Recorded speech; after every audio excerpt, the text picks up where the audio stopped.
Ele é filósofo, escritor, educador, palestrante e professor universitário. É autor, entre outros livros, de A Escola e o Conhecimento, Não Nascemos Prontos e, mais recentemente, Ética e Vergonha na Cara, né? Com Clóvis de Barros Filho. Mais do que filósofo, ele entende de vida, de gente e faz a gente pensar, analisar nessa viagem mais difícil do ser humano, que é o autoconhecimento. O Opinião Livre de hoje conversa com Mário Sérgio Cortella. Muito prazer em recebê-lo aqui. Obrigado, fico feliz. Ainda mais quando você diz que a gente ajuda a pensar. Porque a tarefa da filosofia ajuda a pensar. A tarefa da filosofia não é oferecer respostas que ela não tem, mas é produzir espantos, produzir algumas indagações, fazer com que a gente não tenha uma vida automática, robótica, uma vida sem raciocínio, uma alienada. Ao contrário, alguns até dizem, né, que a filosofia seria quase que o espaço, né, da inutilidade, no sentido de não gerar nada no dia a dia, exceto reflexão. Mas você quer coisa melhor do que pensar sobre as coisas ao invés de apenas fazê-las? Você acha, Cortella, que hoje em dia as pessoas têm tempo para parar para pensar? Você sabe que tempo é uma questão de prioridade. Quando alguém diz que não tem tempo, é porque aquilo não é prioritário para ele. Vou te dar um exemplo. Você já viu um infartado que sobrevive não ter tempo? Por exemplo, antes de infartar... Aquela caminhada na pracinha, ele vai ter tempo. Não seja sedentário, não faça isso, não tenho tempo. Infartou, sobreviveu. Hoje, 5 horas da manhã, já estava andando. Portanto, então é a necessidade. Claro, ele não mudou o relógio, ele mudou a prioridade. Por isso, o tempo é uma questão de prioridade. Outro exemplo. Se eu não tenho tempo para os meus filhos, mas se um deles, por exemplo, cair no mundo da droga, aí não é 1 hora por dia que eu vou precisar, ou 2, eu vou precisar de 1 ano, 10. Mas, portanto, a filosofia nos ajuda também a pensar um pouco quais são nossas prioridades, para a gente não cair no colo da tolice. Você acha que a filosofia, hoje mais do que nunca, ela é necessária não só na vida pessoal, como no trabalho, como em tudo que a gente faz? É importante, quer dizer, a gente não estuda, nós não estudamos filosofia na escola, né? São poucos que dão. Mas é primordial, né? Mas não é qualquer filosofia, porque, por exemplo, o nazismo também tinha filósofos, né? As ideologias tolas também têm seus filósofos. Não é qualquer filosofia. É uma filosofia que ajude a refletir, que nos impeça de ter um pensamento que seja óbvio, que faça com que a gente saia daquilo que é habitual, que nos provoque, que produza em nós, como eu dizia, espanto. Aristóteles, que é um grande filósofo, né, grego de 2.500 anos atrás, ele falava em algo que é admiração, admirar. A palavra admirar significa mirar a distância.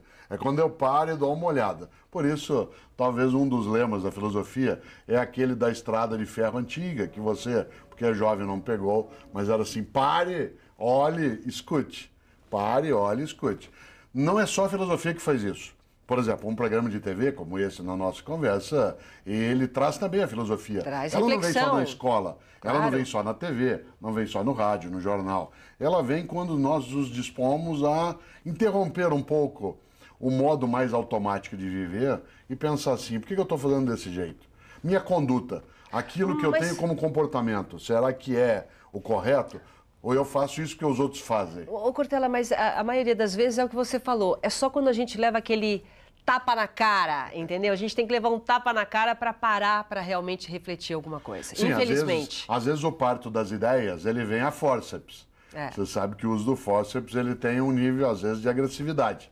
Mas ele precisa ser feito, né? E, de maneira geral, alguns sustos que tomamos no dia a dia, né, nos fazem mexer. Os árabes têm um ditado que eu acho especial. Eles dizem: homens são como tapetes. Às vezes tem que ser sacudidos. Um tapete você tem que sacudir de vez em quando, porque senão ele vai acumulando, adensando poeira. E nós fazemos isso também. Como nós vivemos hoje numa vida que é muito apressada, nós não temos uma vida veloz, a gente tem uma vida apressada. Nós não temos tempo. A gente já pergunta quanto tempo falta, né? Não é que horas são. Parece o coelho da Alice no País das Maravilhas. Estou atrasado, estou atrasado. Sempre atrasado, Essa vida apressada, ela nos tira um pouco do fôlego. Nós começamos a viver em voz alta e isso acaba fazendo com que nossa distração em relação a algumas coisas ela seja muito marcante. A gente se distrai em relação às outras pessoas, não presta atenção no outro, começa a olhar só em mim. Começa a não prestar atenção no meio ambiente, começa a viver uma coisa perigosíssima, que é cada um por si, Deus por todos. Que é, e como você lembra, a realidade. Claro, Mahatma Gandhi disse um dia: olho por olho, uma hora acabamos todos cegos. É verdade. Olho por olho, uma hora acabamos todos cegos. Por isso, essa convivência, especialmente nas cidades que são maiores, né, em vários momentos da nossa vida em que a gente acaba se distraindo em relação ao modo de ter, o modo de estar, a nossa capacidade de afetividade, de respeito recíproco, aquilo que de fato, como você lembrou, né, como o título de um dos livros, é ética. Ética e vergonha na cara, nós estamos perdendo um pouco a vergonha. Aliás, né, a gente até comentou, um dos assuntos que a gente vai falar agora é sobre ética, né? Mas antes, deixa eu mostrar a trilogia, porque quantos livros você tem? 23 livros eu publiquei, né? E uma série deles foi agregado numa caixinha como uma trilogia. São 3 livros que se iniciam por não. Não espere pelo epitáfio, não nascemos prontos e não se desespere. Não é não de negação, é não de advertência. Cada um deles tem 30 e poucas reflexões sobre vida, morte, paixão, amor. Por exemplo, no mais recente, que é o Não Se Desespere, ele tem uma reflexão, o Não Se Desespere, que se chama assim, ética não é cosmética. Fala um pouquinho dele, Ética não é cosmética, isto é, ética não é uma coisa de fachada, que a gente usa só para mostrar. Outra coisa que tem nele, religião não é coisa de gente tonta. É um artigo. A religião não é coisa de gente tonta, a religião é coisa de gente. Aqui tem gente que é tonta e gente que não é. Mas você tem gente tonta, né, em várias áreas. E cada um deles vai tratar. Por exemplo, nesse Não Nascemos Prontos, que está na tua mão, ele parte de uma coisa que até é verdade. Tem uma frase que circula por aí, que é um pouco tola, que diz que uma pessoa, quanto mais ela vive, mais velha ela fica. Isso não é verdade. Não é? Para que alguém, quanto mais vivesse, mais velho ficasse, teria que ter nascido pronto e ir se gastando. É verdade. Isso não acontece com gente, acontece com fogão, sapato de geladeira. Fogão, sapato de geladeira, nasce pronto e vai se gastando. Gente nasce não pronta e vai se fazendo. Eu, nesse ano, sou a minha mais nova edição. É Revista um pouco isso. ampliada, mas a minha Cada mais dia nova renascendo. edição. Claro, Opa. eu não sou mais o mesmo. Não sou inédito também, porque muito do que eu sou eu trouxe da minha história. Mas eu não sou como eu era. Aliás, há um filósofo, você estudou um dia, chamado Heráclito, que é do século VI a.C., tem uma frase para a gente pensar. E é verdade, ele dizia, nenhum homem toma banho 2 vezes no mesmo rio. Nenhum homem toma banho 2 vezes no mesmo rio. Porque quando você volta, nem você é o mesmo, nem o rio é o mesmo. Por isso a ideia da mudança como uma continuidade. Claro que essa mudança não é da totalidade. Muito em mim permanece, muito em você permanece. Mas nós não fomos mais como éramos. Nesse sentido. Pode ser refeito, né? Temos Naquele de fazer. momento ter refeito, mas outra pessoa e outra situação. Por isso que a gente precisa distinguir a diferença entre gente idosa e gente velha. Uma pessoa idosa é aquela que tem bastante idade. Uma pessoa velha é aquela que acha que já está pronta, Já não que já precisa fazer conhece, nada, que já acomodado, sabe. Uma né? pessoa idosa tem 70, 80 anos de idade. Tá aí, Velho você curtindo a pode vida. ser com 20 anos de idade. É verdade. Ter né? aparência de velho. Esse aqui, Não Espere pelo Epitáfio. Lembra do epitáfio dos Titãs? Eu devia Lembro, ter lógico. amado mais, sonhado mais, ter visto o sol nascer. Não espere pelo epitáfio, que tá as coisas sobre paixão, né, sobre morte, sobre tecnologia, para a gente não ficar só lamentando uma vida que já foi. Você acha que as pessoas têm medo de mudar? Sem dúvida. Quer ver um exemplo concreto? Tem gente que, por exemplo, agora está conosco nessa conversa, que dorme do mesmo lado da cama há 10, 20, 30 anos. Mas isso é Mas hábito, olha só, vai. viaja, às vezes viaja, fica sozinho numa cama, dorme daquele lado. Ué. Eu sou assim, eu tenho o meu lado da cama. Mudar é É complicado. hábito isso. Claro, o hábito. Mark Twain, que foi um grande escritor norte-americano, dizia que hábito a gente não consegue jogá-los pela janela. Você tem que ir empurrando escada abaixo, degrau por degrau. Pra poder Hábito mudar, é tão né? complicado que tem gente que se habitua a sentar em casa para comer no mesmo lugar. A minha cadeira. Se chegar uma visita e tirar ele daquele lugar, ele nem come direito aquele dia. É verdade. Você está no meu lugar. Obviamente, há uma diferença na vida entre ser flexível e ser volúvel. Uma pessoa flexível é aquela que muda quando é necessário. O volúvel é aquele que o vento bate e ela vai mudando. Por isso, ser capaz de mudar é ser capaz de ser flexível, alterar a maneira de pensar, o modo de conduta, reinventar-se. É diferente de ser volúvel. O volúvel é aquele que o vento bateu, ela muda. Por isso, flexibilidade é uma coisa decisiva para viver. Mas quando você fala esse Não Espere pelo Epitáfio, que é justamente isso, devia ter feito. Hoje em dia, o tempo parece estar passando tão mais rápido, né? Eu não sei o que acontece, de repente já está no final do ano, de repente já estamos em outro ano, que as pessoas, quando elas olham, já não dá mais tempo de nada. Então, hoje que as pessoas estão vivendo muito mais, né? A gente vê gente de 80, 90 anos aí cheio de vitalidade, A pessoa está com 60, tem medo de mudar, às vezes, de profissão, medo de mudar de vida, medo de sair de um casamento. Essa zona de conforto é difícil sair. Tudo aquilo que é muito familiar, que a gente está habituado, nos acalma. Então é um pouco a música clássica do Carlos Imperial, A Praça. A mesma praça, o mesmo banco, o mesmo jardim, as mesmas flores. É tão sossegado. Claro que deixa imóvel. Você sabe que na vida é preciso ter raízes e não âncoras. A raiz te alimenta, a âncora te imobiliza. Há pessoas que têm âncoras, elas ficam aprisionadas, no mesmo tempo, no mesmo lugar, do mesmo modo. Por isso, o medo à mudança, ele exige ser enfrentado. Há necessidade de ter coragem. Coragem não é ausência de medo. Coragem é capacidade de enfrentar o medo. Gente que diz que não tem medo não é corajosa, ela é inconsequente. A melhor maneira de ficar inseguro é achar que já está seguro. A melhor maneira de ficar desprotegido é achar que já está protegido. Por isso, uma pessoa inteligente é aquela que, tendo medo, enfrenta. O nome que se dá a esse enfrentamento do medo é coragem. Claro que a gente não deve confundir medo com pânico. Pânico é incapacidade de ação, medo é estado de alerta. Eu, Cortella, tenho que ter medo de ficar ultrapassado, medo de envelhecer. Eu tenho que ter coragem de ficar idoso sem envelhecer. Eu tenho que ter medo de não ser um professor que consiga mais encantar os alunos. Instigar, não é? Claro, Para você, é o que a gente está falando. Me provocar o tempo todo para que eu não me acomode. Você sabe que quando a gente coloca água num copo, agora eu vou pegar um copo aqui, ó, olha só.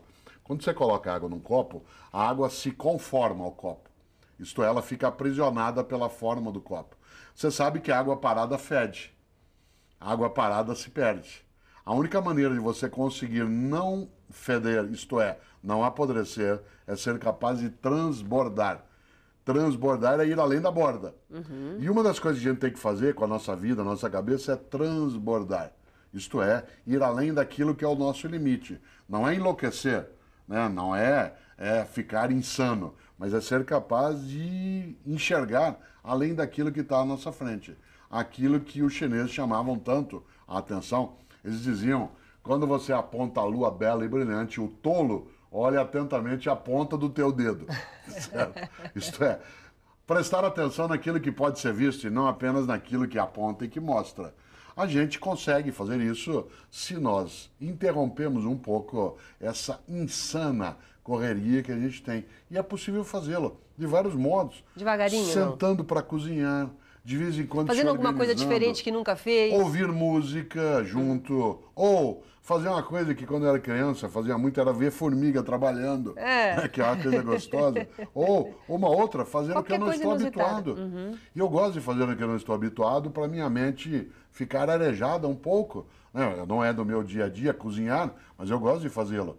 Não é do meu dia a dia fazer crochê, mas eu gosto de aprender, eventualmente, a como fazer aquilo, apenas para que a minha mente não enferruje. Para dar uma oxigenada. Exatamente. Colocar água sem oxigênio apodrece. Enquanto você toma água, a gente vai pedir um comercial. Daqui a pouco eu continuo falando com o Mário Sérgio Cortella. Um instante só. Até já. Estamos de volta recebendo hoje no Opinião Livre Mário Sérgio Cortella e falando de vida, né? O Cortella, a luta mais difícil do ser humano é com ele mesmo. Ah, né? Sem dúvida. Você sabe que os gregos antigos tinham uma palavra muito bonita, que é agonia. A gente até acha estranho, mas agonia significa... Agonia significa luta. Luta. Quando você está agonizando, você está lutando. Uma pessoa que está agonizando, ela está lutando para continuar viva. Agonia é luta. Existe gente que luta a favor. Por isso a palavra é protagonista, a favor. E tem gente que luta contra, que é antagonista. Pois bem, qual é o nosso principal antagonista? Nós mesmos. A gente luta Nossa comodidade, nosso modo de dizer, se eu pudesse, não sei, não vou. Emagrecer, não vai. Claro, cada um precisa ser e cada uma precisa ser protagonista de si mesmo. Isto é, precisa se dispor a fazer coisas, colocar metas, ser capaz, inclusive, de colocar metas que sejam execuíveis, que sejam realizáveis. Uma das coisas que mais gera sofrimento é frustração. E a frustração vem quando você ou eu, por exemplo, estabelecemos uma meta que não é atingível. Não adianta eu sonhar assim, eu, Cortella, sonho ser o melhor jogador de futebol da FIFA. Eu não tenho mais idade, parei de jogar futebol há 30 anos. E se eu rezar muito? Não vai acontecer. Não adianta. E se eu ler alguns livros que estão por aí? Também não vai acontecer. Não se confunda sonho com delírio. Delírio é o desejo sem viabilidade. Sonho é o desejo que tem viabilidade. Por exemplo, eu posso sonhar perder mais peso do que eu preciso. Eu hoje estou acima do que eu deveria. Isso é sonho, não é delírio. Delírio é o supor, né, que eu vá conseguir Qual que é o delírio? ser de fato... Não, o delírio é supor que eu vá ser alguém que seja jogador de futebol de novo. Ou que eu vá, né, ser alguém que perca aquilo que ganhei em todo esse tempo. Eu até costumo dizer que um homem sem barriga é um homem sem história. Né? Quer dizer, a história que a gente vai acumulando, no momento que ela se transforma numa coisa negativa, ela ameaça. Nesta hora, quem é o meu principal antagonista? Eu mesmo. Num casamento, numa relação, numa cidade, meu antagonista sou eu no ponto de partida. Por exemplo, nós vivemos, vários de nós, em cidades grandes, onde você é capaz de conviver sem gentileza, sem civilidade.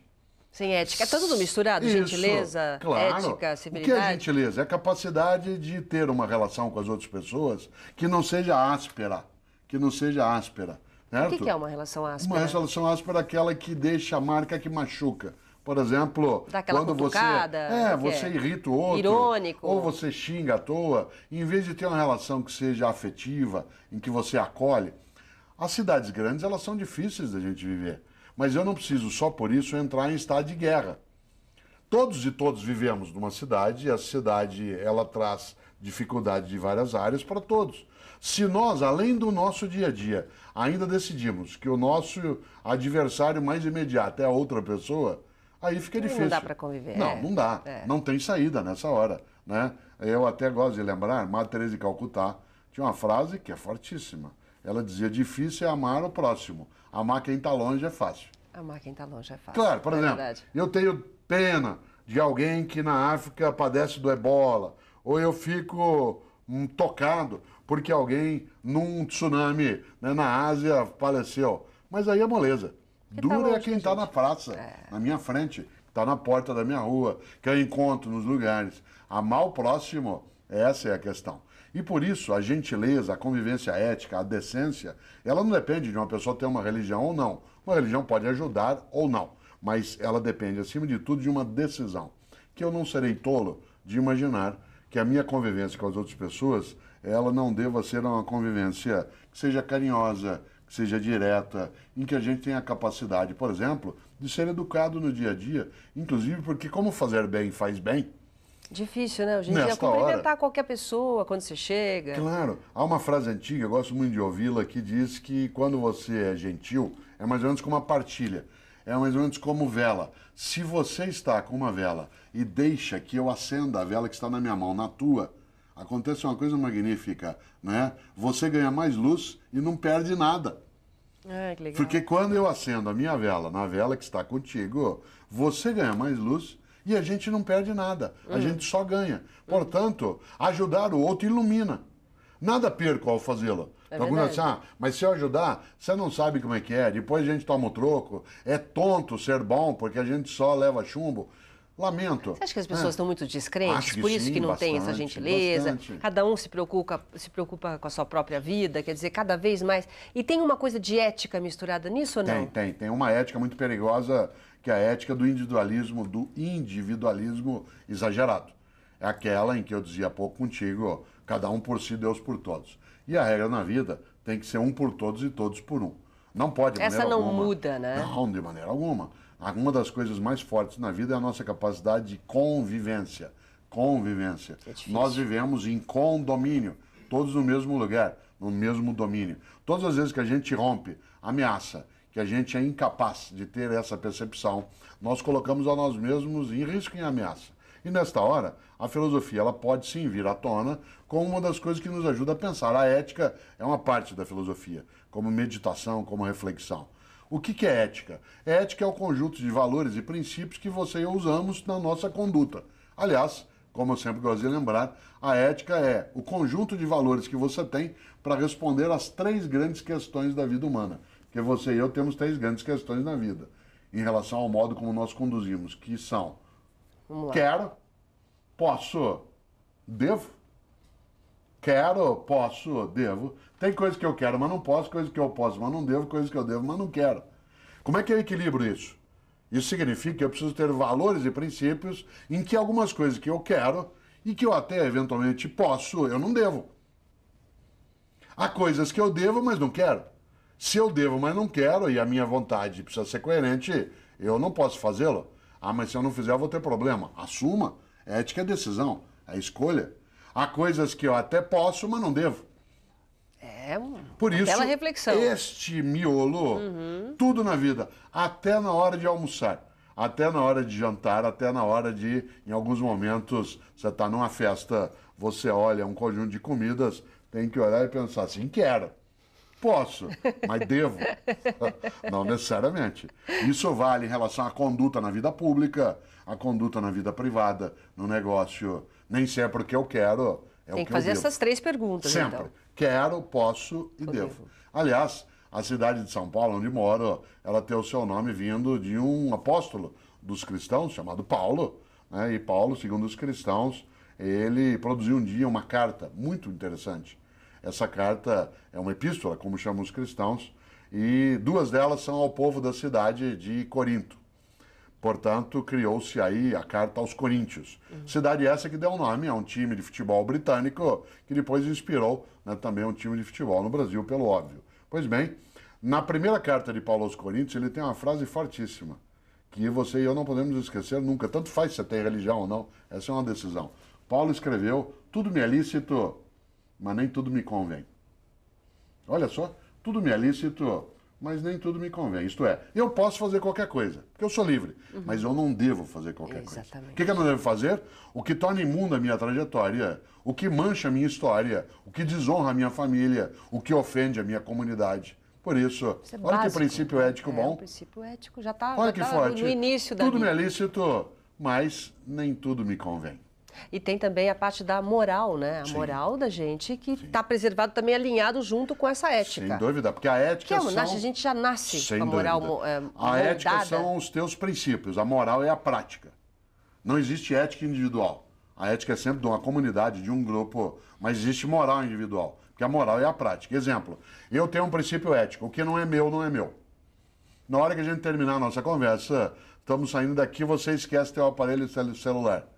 Devolvê-lo para você ou não é um ato moral. Entendi. O princípio é, o que não é meu, não é meu. Se eu pegar e devolver, eu estou seguindo o meu princípio. Se eu ficar com ele, eu estou rompendo o meu princípio. Por isso, a moral é a nossa capacidade de uma prática que não torne nossa convivência apodrecida. Cortella, você que está fazendo muita palestra, quer dizer, você lida tanto com todas as idades, né? Qual que é a resposta? O que você está sentindo dessa meninada que está vindo, essa nova geração? É uma geração diferente? Ela é bastante diferente, ela tem algumas coisas magníficas, entre elas mobilidade, instantaneidade, simultaneidade e conectividade. Mas eles não refletem. E ela tem algumas coisas que não são boas. Não refletem. Uma delas, que não é boa, superficialidade, porque como você tem toda uma tecnologia que é muito veloz, ela deixa muito na superfície. Outra característica que não é boa, que nós temos que nos formar com eles, paciência, é uma geração muito impaciente. A geração que aí está nos ajuda a muita coisa, tem senso de urgência. A geração que tem mais idade tem paciência. Se a gente junta as duas, a gente cresce. Nenhuma das duas sozinha basta. Claro, como eles não nasceram prontos, nós temos alguma responsabilidade. Há pessoas até que dizem uma coisa curiosa. Ah, essa juventude não tem jeito. Ué, mas ela não nasceu pronta. Ela foi educada por adultos. Alguém que a educou e a mal educou, se é um mal educador, só pode ter um filho mal educado. Quer dizer que é culpa da gente. Também. Né? Não é exclusiva, mas é especialmente nossa. A culpa continua sendo da gente. Sem dúvida. Afinal, como você bem sabe, trabalho de parto não é só na maternidade, né? Ele continua pelo resto da vida. Mas como que você faz, né, hoje em dia, para passar esses valores? Porque existe, então, essa diferença muito grande. Parece que nós somos analógicos e eles já nascem digitais. Como é que faz essa conexão aí de ideias e de valores? Criando pontes. Você cria pontes. Primeiro, antes de mais nada, perceber que eles têm muito a nos ensinar. Então, vou te dar um exemplo na área de escola. Tem pai ou mãe que chega em casa à noite e chega para o filho e, em vez de aprender com ele, toma a tarefa de um jeito meio bruto. Diz assim, e aí, filho, o que você aprendeu hoje? Isso é auditoria. Você quer chegar ao mesmo lugar de um outro modo? A frase é assim, e aí, filho, o que você pode me ensinar hoje? Você vai chegar no mesmo lugar. Você vai saber o que ele estudou. A diferença é o modo de aproximação. O primeiro é, e aí, o que você aprendeu hoje? Eu estou tomando a tarefa. O outro é, o que você pode me ensinar hoje? Quando eu me coloco como adulto com disponibilidade para aprender, pessoas adoram ensinar. Jovens adoram ensinar. Muita gente diz, esse jovem não tem como falar com eles. Não... Peça para ele te ensinar alguma coisa, você vê como o olho dele brilha. E ele tem muito a nos ensinar. Mexe nesse tablet aí. Tem muito a nos ensinar e tem muito a aprender. Mas quando eu me disponho a aprender com um jovem, ele se coloca disponível para aprender comigo também. Por isso, eu que sou professor há 40 anos, eu sei que para eu poder dar aula para jovens, eu não posso me colocar em sala de aula apenas como aquele que ensina, mas também como aquele que aprende. Porque se eu estiver disposto no meu dia a dia a aprender com essa nova geração, eu ensino para eles gente que já morreu há 2.500 anos. Platão, Aristóteles, Heráclito, Parmênides, Zenão, Anaxágoras, isto é, tudo aquilo. Então tem que criar pontes. A gente não pode deixar um fosso entre as gerações. O mundo digital tem que servir para nós nos aproximarmos e não nos distanciarmos. E o mundo digital não anula a filosofia, não anula a reflexão, apenas ele não pode nos possuir. Afinal, e aí termino, como dizia o Milor Fernandes, o importante é ter sem que o ter te tenha. Isso mesmo. Não seja possuído por aquilo que você possui. Ai, Cortella, foi um prazer, Que bom, obrigado. Prazer receber você aqui, tá? Fico Muito feliz, obrigada abraço. Mesmo. O nosso Opinião Livre de hoje fica por aqui. Obrigado pela sua companhia e até a próxima. Tchau.